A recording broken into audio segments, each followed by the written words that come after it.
आप सभी को मेरा नमस्कार। मैंने अपनी पिछली वीडियो में शिक्षण विधियों के बारे में आपको बताया था। आज हम आपको विद्यालय तत्परता के बारे में बताएंगे कि किस प्रकार विद्यालय तत्परता बाधित बालकों के अधिगम में आने वाली कठिनाइयों को दूर करने में सहायक है। तो अब हम अपनी वीडियो स्टार्ट करते हैं। विद्यालय तत्परता। विद्यालय तत्परता का समावेशी शिक्षा। समावेशी शिक्षा शिक्षा की वह प्रक्रिया है जहां सामान्य तथा विशिष्ट बालक एक साथ पढ़ते हैं। इस शिक्षा में दोनों प्रकार के बालकों को एक साथ गतिविधि करने का अवसर प्राप्त होता है, जिससे विशिष्ट बालकों के भाषा विकास एवं मानसिक विकास उचित प्रकार से होने में सहायता प्राप्त होती है। समावेशी शिक्षा में परिवार तथा समुदाय अपने बच्चे को विद्यालय जाने के लिए तैयार करते हैं, जिसे विद्यालय तत्परता कहते हैं। विद्यालय तत्परता का अर्थ। विद्यालय वह स्थान है जहां अभिभावक अपने बच्चों को शिक्षा प्राप्त करने के लिए भेजते हैं। विद्यालय एक ऐसी संस्था है जहां बच्चों के शारीरिक, मानसिक, बौद्धिक एवं नैतिक गुणों का विकास होता है। अब है तत्परता का अर्थ। तत्परता। तत्परता से तात्पर्य नवीन कौशलों को सीखने के लिए शारीरिक एवं मानसिक रूप से बालकों को तैयार करना है। तत्परता को दो भागों में वर्गीकृत किया जा सकता है। पहला है अधिगम के लिए तत्परता और दूसरा है विद्यालय के लिए तत्परता। इस प्रकार विद्यालय तत्परता अधिगम के लिए तत्परता तथा विद्यालय के लिए तत्परता दोनों प्रत्ययों का मेल है, जिसमें परिवार एवं समुदाय के द्वारा बालकों को विद्यालय के लिए तैयार किया जाता है। अब विद्यालय तत्परता के लिए कुछ शिक्षा शास्त्रियों ने विद्यालय की परिभाषा बताई है। विद्यालय की परिभाषा में तथा साथियों के अनुसार विद्यालय तत्परता का वह गुण है जो बच्चों को सामान्य विद्यालय पाठ्यक्रम में सफलतापूर्वक भाग लेने में सहायता करता है। अर्थात इसका अर्थ है कि जब विद्यालय के अंतर्गत सामान्य एवं विशिष्ट बालकों को एक साथ एक ही पाठ्यक्रम पढ़ाया जाता है और जिसमें बालक सफलतापूर्वक भाग लेते हैं, तो वह विद्यालय तत्परता कहलाता है। According to Todd Grifford May and companions, school readiness is a quality that helps children to successfully participate in the normal school curriculum. विद्यालय तत्परता के मुख्य क्षेत्र, एरियाज ऑफ स्कूल रेडीनेस। इस विद्यालय तत्परता के लिए कुछ क्षेत्र निर्धारित हैं, जैसे शारीरिक स्वास्थ्य एवं क्रियात्मक विकास, सामाजिक एवं भावात्मक विकास, अधिगम के प्रति उन्मुखता, भाषा विकास और सामान्य ज्ञान। अब जो आपको इसके अंदर एक इमेज दिखाई दे रही है, इसके अंतर्गत विद्यालय तत्परता का अर्थ और उसके क्षेत्र दोनों को डिफाइन किया गया है। उसे आप देखेंगे तो आपको समझ में आएगा कि विद्यालय के तत्परता के जो क्षेत्र हैं वो क्या क्या दिए गए हैं। ये सभी क्षेत्र अलग अलग होने के बाद भी आपस में किसी न किसी रूप में एक दूसरे से जुड़े हुए होते हैं। बच्चे का शारीरिक रूप से स्वास्थ्य, सामाजिक विकास एवं अधिगम के प्रति उन्मुखता विद्यालय तत्परता के लिए आवश्यक है। शिक्षक का यह भी उत्तरदायित्व है कि वह बच्चों में संप्रेषण कौशल अर्थात भाषा कौशल का विकास करे, जिससे वह विद्यालयी गतिविधियों में सहभागिता के लिए सक्षम बन सके। अब आता है विद्यालय तत्परता के सूचक, इंडिकेटर्स ऑफ स्कूल रेडीनेस।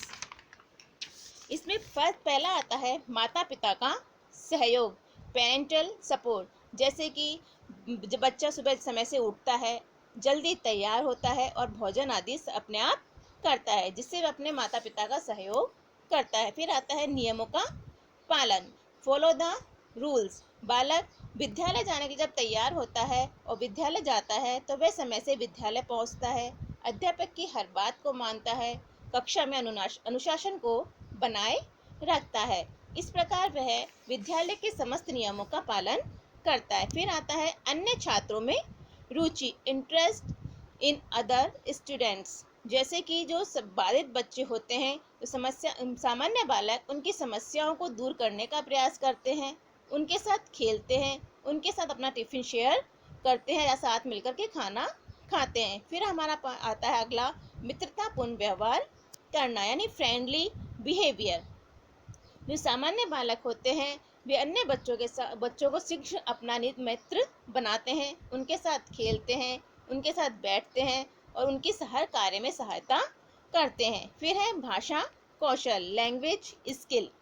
प्रत्येक बात का बोलकर के जवाब देना ये तभी संभव है जब सामान्य बालक अन्य दूसरे बालकों के साथ सामान्य व्यवहार करें, उनकी हर तरीके से सहायता करें। और तभी बाधित बच्चे जो होते हैं वे अपने शारीरिक अंगों की अपेक्षा बोलकर के, भाषा का प्रयोग करके अपनी हर बात को बोलने की कोशिश करते हैं। फिर हमारा आता है अंतिम पॉइंट, सामाजिक अंतः क्रिया। इस प्रकार से जब सामान्य बालक विशिष्ट बालकों के साथ हर प्रकार का सहयोग करते हैं, उनकी सहायता करते हैं, तो उनमें आपस में एक सामाजिक अंतः क्रिया स्थापित हो जाती है। अब है विद्यालय तत्परता को प्रभावित करने वाले कारक, यानी विद्यालय तत्परता को कौन कौन से कारक प्रभावित करते हैं। Factors affecting school readiness. बालक को विद्यालय के तैयार करने में बहुत से कारक अपना योगदान देते हैं। जैसे पहला है सामाजिक एवं आर्थिक स्तर, सोशियो इकोनॉमिक स्टेज। बच्चों में बालिका आने का मुख्य कारण निर्धनता के कारण बच्चों का और गर्भवती महिलाओं का कुपोषित होना है। और जब बच्चे शारीरिक पोषण जिन बच्चों को प्राप्त नहीं हो पाता है, वे विद्यालय की फीस किस प्रकार भर सकते हैं, और जब वे फीस नहीं भर पाते हैं तो वे विद्यालय भी नहीं जा पाते हैं। इसीलिए बच्चों का सामाजिक व आर्थिक स्तर बहुत अधिक विद्यालय तत्परता को प्रभावित करता है। फिर आता है पारिवारिक पृष्ठभूमि, फैमिली बैकग्राउंड। असमर्थी बच्चों के अधिगम के लिए घर का वातावरण ऐसा होना चाहिए जो विशिष्ट अक्षमता वाले बालकों के अधिगम में सहायक हो सके, जिससे कि वे विद्यालय के वातावरण में समायोजन कर सकें। लेकिन सभी परिवार अपनी भूमिका का सही तरीके से निर्वाह नहीं कर पाते हैं, जिससे वे असमर्थी बालक विद्यालय के समायोजन में उनके लिए अनेक कठिनाइयाँ आती हैं। फिर आता है बच्चों का स्वास्थ्य, चिल्ड्रंस हेल्थ। विद्यालय प्रवेश के लिए बच्चों को तैयार करने में बच्चों का स्वास्थ्य महत्वपूर्ण कारक है। स्वास्थ्य संबंधी कारक प्रत्यक्ष व अप्रत्यक्ष दोनों तरह से बालक के विद्यालय प्रवेश तत्परता को प्रभावित करता है। यदि बालक अस्वस्थ होगा तो वह विद्यालय के जाने के लिए तैयार नहीं होगा, क्योंकि उसे वहाँ पर आराम महसूस नहीं होता। लेकिन यदि बालक पूर्ण रूप से स्वस्थ है तो वह विद्यालय में आराम महसूस करेगा और वह 4-5 घंटे आराम से वहाँ पर व्यतीत कर सकता है। इस प्रकार बच्चों का स्वास्थ्य विद्यालय तत्परता को प्रभावित करता है। फिर आता है कक्षा का विद्यालय में प्रदान की जाने वाली सेवाएं, types of services provided in school. विद्यालय द्वारा जो सुविधाएं दी जाती हैं वे प्रभावशाली होनी चाहिए तथा ये सेवाएं विद्यार्थियों को ध्यान में रख करके दी जानी चाहिए। मतलब कहने का मतलब ये है कि वे सेवाएं विद्यार्थी केंद्रित होनी चाहिए। फिर आता है कक्षा का वातावरण, एनवायरनमेंट ऑफ क्लास। कक्षा का वातावरण बच्चों के अनुसार होना चाहिए और शिक्षक का यह कर्तव्य होता है कि वह ऐसे वातावरण का निर्माण करे जिससे बच्चे स्वयं को किसी से भी अलग ना समझें, वे सामान्य बच्चों के समान ही अपने को समझे और उनमें किसी प्रकार की कोई हीन भावना ना आए। अब आता है हमारा अगला पॉइंट, आर्थिक वातावरण। Economic environment. यदि बालकों की आर्थिक स्थिति अच्छी नहीं होती है तो उनके अभिभावक उन्हें स्कूल भेजने के स्थान पर थोड़ा सा बड़ा होने पर काम पर ले जाना प्रारंभ कर देते हैं, जिससे कि वे विद्यालय नहीं जा पाते और यही कारण विद्यालय तत्परता को प्रभावित करता है।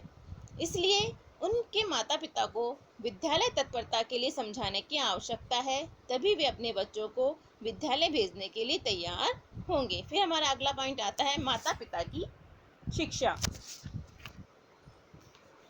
अशिक्षित माता पिता को अपने बच्चों की विद्यालय तत्परता में कठिनाई आती है। अशिक्षित लोगों का शिक्षा के प्रति दृष्टिकोण भी उचित नहीं होता है। अतः अशिक्षित माता पिताओं को या अभिभावकों को विद्यालय तत्परता के लिए तैयार करना या उन्हें समझाना बहुत आवश्यक है। अब है विद्यालय पूर्व शिक्षा, एजुकेशन ऑफ प्री स्कूल। विद्यालय पूर्व शिक्षा में 3 वर्ष का बच्चा ही संस्था में जाने लगता है, जिससे बालक में अनुशासन तथा माता पिता से दूर रहने की आदत का विकास होता है और यह विद्यालय तत्परता में सहायक होता है। अब अगला आता है हमारा विद्यालय तत्परता के लिए अधिगम कठिनाइयों का समाधान।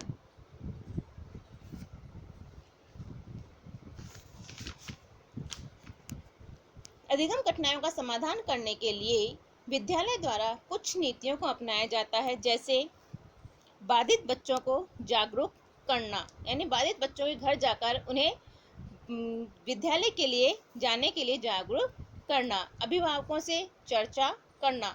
समावेशी शिक्षक बच्चों की अपेक्षाओं के संबंध में अभिभावकों से चर्चा कर सकता है। फिर आता है थर्ड पॉइंट, सभी अभिभावकों को आपस में मिलवाना, यानी कि विद्यालय में पहले से जो प्रवेश ले चुके अक्षम बच्चे हैं उनके अभिभावकों को नवीन प्रवेश लेने वाले अभिभावकों से मिलवाना, जिससे वे विद्यालय के संबंध में पूर्ण जानकारी प्राप्त कर सकें। फिर आता है हमारे पाठ्यचर्या में मौलिक शैक्षिक तकनीकी क्रियाओं को सम्मिलित करना। पाठ्यचर्या में मौलिक शैक्षिक तकनीकी क्रियाओं को सम्मिलित करना अधिगम की कठिनाइयों को दूर करने के लिए आवश्यक है। फिर है शैक्षिक परिस्थितियों में समायोजन। विशिष्ट बच्चे तथा परिवार के सदस्यों का शैक्षिक परिस्थितियों में समायोजन करना भी आवश्यक है। अधिगम की पूर्ण स्वतंत्रता देना।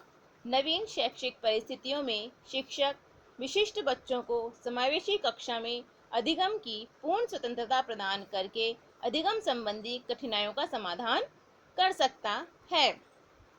फिर है पूर्ण सहयोग से अधिगम कठिनाइयों का समाधान। समावेशी शिक्षक अधिगम असमर्थी बालकों को समावेशी कक्षा में पूर्ण सहयोग देकर के अधिगम कठिनाइयों का समाधान कर सकता है। फिर अगला आता है मूलभूत गतिविधियों की पहचान करना। समावेशी शिक्षक विशिष्ट बालकों की मूलभूत गतिविधियों को पहचान कर अधिगम में सहयोग करके अधिगम संबंधी कठिनाइयों का समाधान कर सकता है। अंतिम है विशिष्ट बालकों की अधिगम सफलता को निश्चित करना। समावेशी शिक्षक विशिष्ट बालकों की अधिगम सफलता को निश्चित कर सकता है कि उसने कितना कक्षा के अंदर सीखा है। विद्यालय तत्परता विशिष्ट बालकों के लिए अभिप्रेरणा प्रदान करती है। बच्चों के जीवन के प्रथम 5 वर्ष की अवस्था में विद्यालय के तैयार करने में परिवार, विद्यालय व विद्यालय समुदाय को अनेक कठिनाइयों का सामना करना पड़ता है। अब हमारा अगला पॉइंट आता है विद्यालय तत्परता के निर्धारक तत्व, डिटर्मिनेट्स फॉर स्कूल रेडीनेस। इसके लिए प्रथम पॉइंट है एक समर्पित समूह की आवश्यकता, नीड ए डेडिकेटेड ग्रुप। समावेशी शिक्षा को सफल बनाने के लिए एक समावेशी समूह की आवश्यकता होती है। इस समूह का प्रधान विद्यालय का मुख्याध्यापक या प्रधानाचार्य हो सकता है और वह अपने अन्य सदस्यों के समुदाय में अध्यापक, माता पिता या कुछ समझदार विद्यार्थियों को सम्मिलित कर सकता है और इन सभी का दृष्टिकोण कैसा होना चाहिए, समान होना चाहिए। फिर अगला पॉइंट हमारा आता है प्रवेश नीति, एडमिशन पॉलिसी। यह समावेशी शिक्षा को व्यवस्थित करने में सहायक होती है। जब यह एडमिशन पॉलिसी सभी विद्यालय अपनाते हैं तो इसकी वजह से सामान्य बच्चों के साथ में बाधित बच्चों को भी प्रवेश मिलने में सहायता प्राप्त होती है। फिर अगला तीसरा पॉइंट हमारा सम्मिलित विद्यालयों की पाठ्यचर्या, करिकुलम ऑफ इंक्लूडेड स्कूल। इसमें बच्चों के स्तर को ध्यान में रखकर पाठ्यचर्या का निर्माण किया जाता है। पाठ्यचर्या के निर्माण में प्रबंध के सदस्य, अध्यापकों, समुदाय व अभिभावकों की सलाह लेनी चाहिए। और पाठ्यचर्या का निर्माण करते समय कुछ ऐसे बिंदु हैं जिन्हें हमें ध्यान रखना चाहिए, जैसे छात्रों की रुचि, योग्यता तथा मानसिक स्तर के अनुकूल होनी चाहिए पाठ्यचर्या। पाठ्यचर्या में रोचकता लाने के लिए विभिन्न क्रियाओं का समावेश होना चाहिए। पाठ्यचर्या में विविधता होनी चाहिए। पाठ्यचर्या लचीली होनी चाहिए जिससे उसमें कभी भी हम परिवर्तन कर सकें। पाठ्यचर्या में स्वयं करके सीखने के सिद्धांत को भी महत्व देना चाहिए। व्यावसायिक विषयों को इसमें सम्मिलित करना चाहिए। फिर अगला बिंदु है समावेशी शिक्षा की शिक्षण विधियाँ। समावेशी शिक्षा की सफलता शिक्षण विधियों के प्रयोग पर निर्भर होती है। इसके माध्यम से हम मनोवैज्ञानिक पाठ्यचर्या को भी रुचिकर व सरल बना सकते हैं।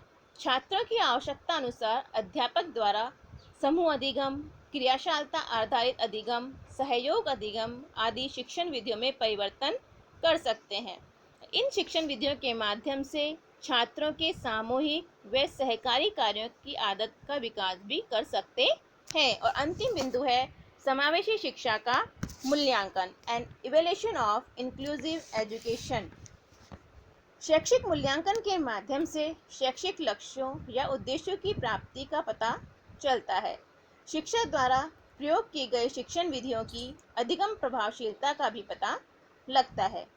समावेशी विद्यालयों में मूल्यांकन का विशेष महत्व है क्योंकि यहाँ सामान्य बालकों व विशिष्ट बालकों को एक साथ पढ़ाया जाता है। इस प्रकार विद्यालय तत्परता बाधित बच्चों और सामान्य बच्चों को एक साथ पढ़ाने में और उन्हें विद्यालय में जाने के लिए तैयार करने में सहायक होती है और उनके अधिगम में आने वाली कठिनाइयों को दूर करने में सहायक होती है। अगर आपको यह वीडियो अच्छा लगा हो तो please like, share and subscribe करें।